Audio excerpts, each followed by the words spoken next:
Heart of a Woman. When destiny calls. So we're back on Heart of a Woman.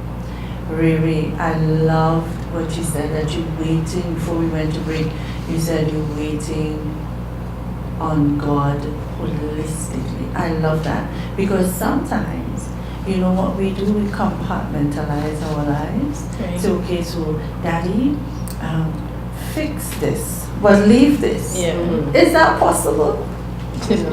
You can try, but it's not. I don't think it's going to be successful. Yeah. It's If definitely. I truly believe that if you're giving God something, or you're asking God to help you with something, you need to be 100%, open and give Him everything for it. He don't want piece of you, half of you, or only one problem, and then you try to fix the other problem for yourself.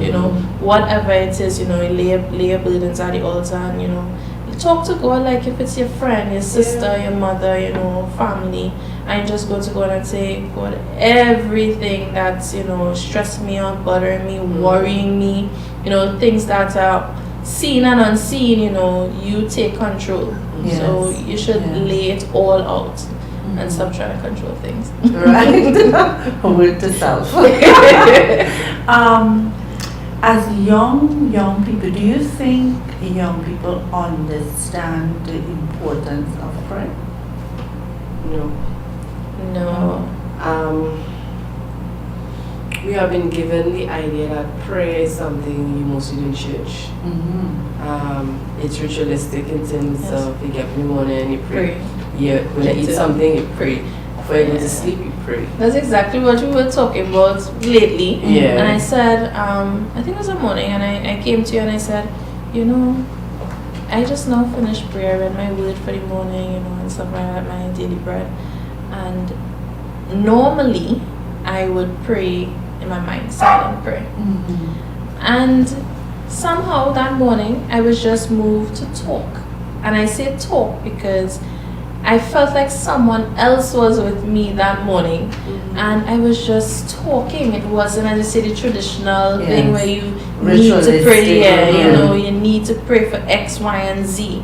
It was more conversation with God, and I think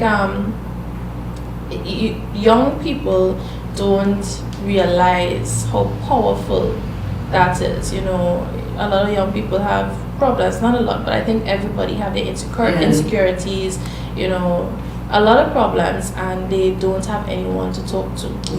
And we need to really let them know that you can just simply say, Father, I need you. Right? I need your help for X, Y, and Z, or just handle this, So the power of prayer is amazing, and to me, when I finish talk or have a conversation with my Father, you feel so different. You feel light. Yes. And that ties back to letting go. Yes. Yeah. But is it just talking, and what about listening? Well, that's very important. Very important. Normally, when it's ritualistic, you just just talk, and then you have no time to listen because now you go to do whatever you need to do. Right. But if you're really spending time with God, it's communication. So I talk, then I listen. Yes. And if that means I have to listen for a whole month, you listen. You make up your mind. It's because remember, at the end of the day, it's a relationship. You can't have a relationship with somebody and all you're doing is talking. That's not a relationship. This person just has sound good. Exactly. Right. And having a healthy conversation, it takes two. Exactly. So definitely, you speak, you listen. Something that we always talk about as believers, we always talk about the Holy Spirit.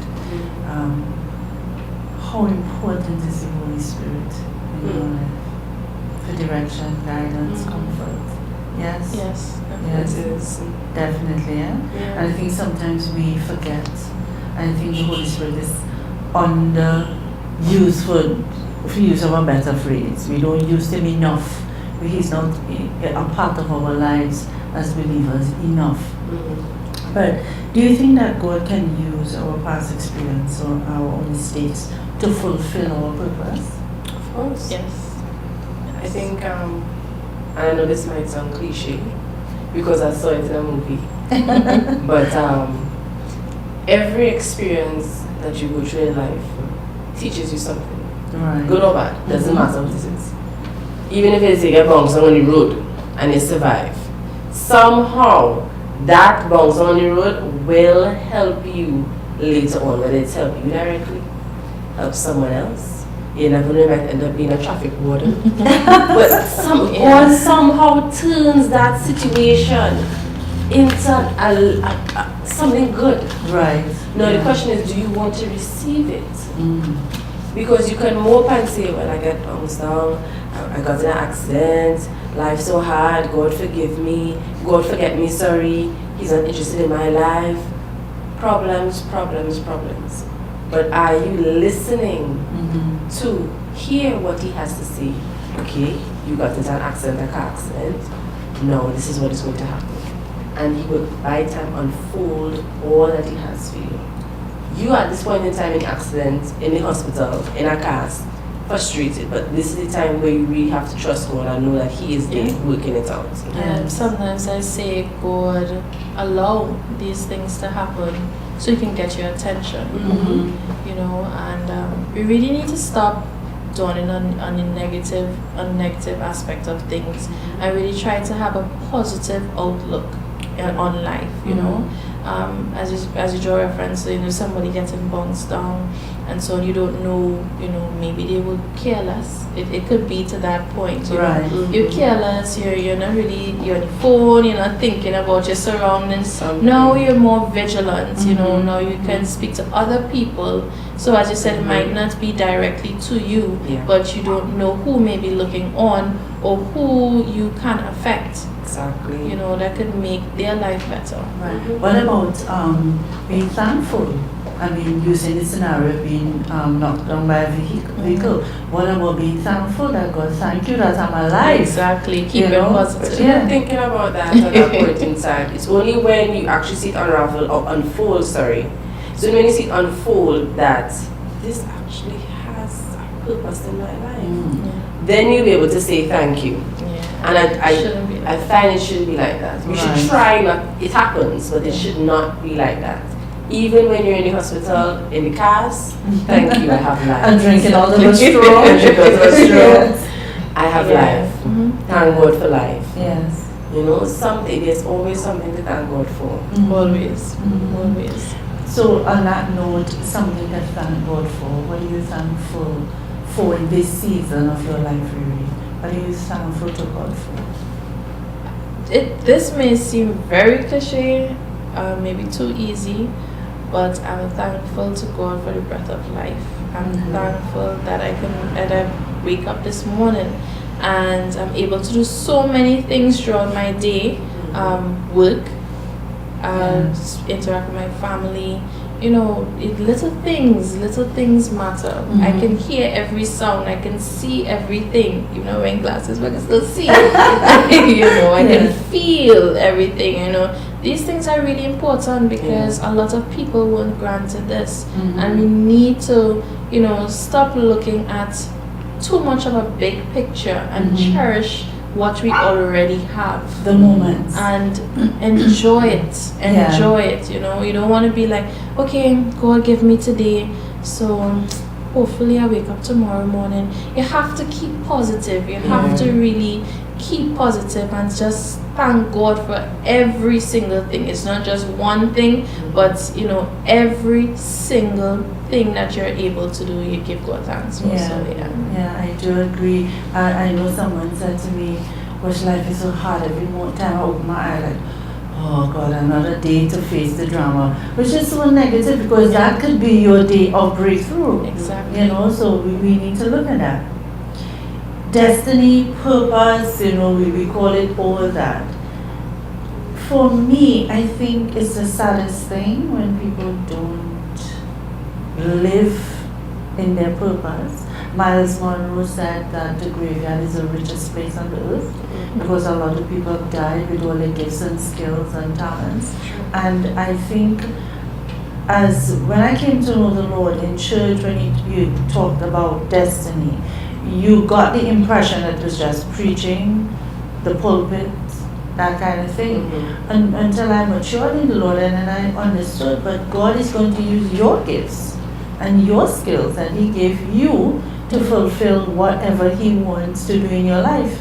And your gifts and your talents are not just for you. What do you guys think about that? They're not just for you. They're to be used to bless others. It's not just for you. Fully endorse that. It's not just for you, you know. But it is sad for me when people are old, can't move, bedridden, and they never did what God has called them to do. I think the saddest thing is when you hear people say, I shoulda, coulda, woulda. And not even older people, but sometimes you're stuck in a rut and then you're reflecting like, I should have taken that job, or I should have married that man, or I should have lived that place. Yes. Or I should have traveled. Or I should have traveled. And it's already done. Yeah. Honestly, and I mean this might sound harsh, get over it. It's already done. So what are you going to do now?